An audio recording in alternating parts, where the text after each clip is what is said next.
মুর্শিদাবাদের বেলডাঙ্গায় সাংবাদিকদের ওপর হামলার ঘটনায় গ্রেফতার 4। বেলডাঙ্গা থেকে আটক মোট 30।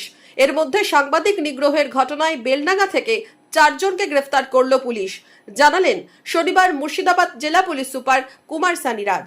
শুক্রবারই বেলডাঙ্গায় সংবাদ সংগ্রহে গিয়ে আক্রান্ত হন জি24 ঘন্টার সাংবাদিক সোমা মাইতি, ক্যামেরা পার্সন রঞ্জিত মাহাতো। কোনো মতে প্রাণ বাঁচিয়ে ফিরেছেন দুই সাংবাদিক। সেই ঘটনায় পুলিশের জালে 4। আমরা সুমোটো কেস করলাম। কেস করে আমরা এখন পর্যন্ত 4 জনকে ডিটেইন করেছি।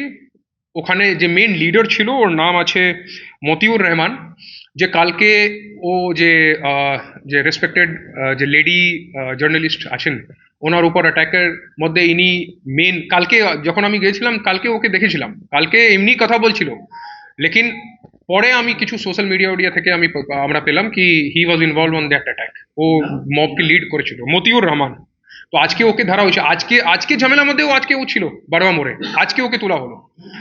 আর এছাড়াও আর 3 জনকে আমরা যে অনেকটা সোশ্যাল মিডিয়া বাইটগুলো সার্কুলেট করছি, ওখান থেকে আর 3 জনকে আইডেন্টিফাই করেছি যে কালকে ওই ঘটনার মধ্যে ছিল, আজকেও ছিল সেম বড়মা স্পটে। বেলডাঙ্গার সাংবাদিক সোমা মাইতির ওপর হামলার ঘটনায় বেলডাঙ্গা থানায় দায়ের সুমোটো অভিযোগ, রুজু এফআইআর।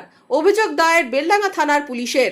ভারতীয় ন্যায় সংহিতার 115(2), 117(2), 118(1), 126(2) এবং 3(5) ধারায় দায়ের এফআইআর। অজ্ঞাত পরিচয় ব্যক্তিদের নামে এফআইআর। গুরুতর আঘাত, অস্ত্র দিয়ে আঘাতের অভিযোগ। সেই ঘটনায় 4 জনকে গ্রেফতার করার ঘোষণাও করেছে পুলিশ। আজকে যখন মেরেছে, যখন ভিডিও আমরা পেলাম, যখন কম্পেয়ার করলাম, তো উই ফাউন্ড কি এরা ছিল। তো এই 4 জনকে আমরা অ্যারেস্ট করে ও পার্টিকুলার কেসে আমরা পাঠাবো, যে জার্নালিস্ট ইনজুরি যে কেস আছে কালকে।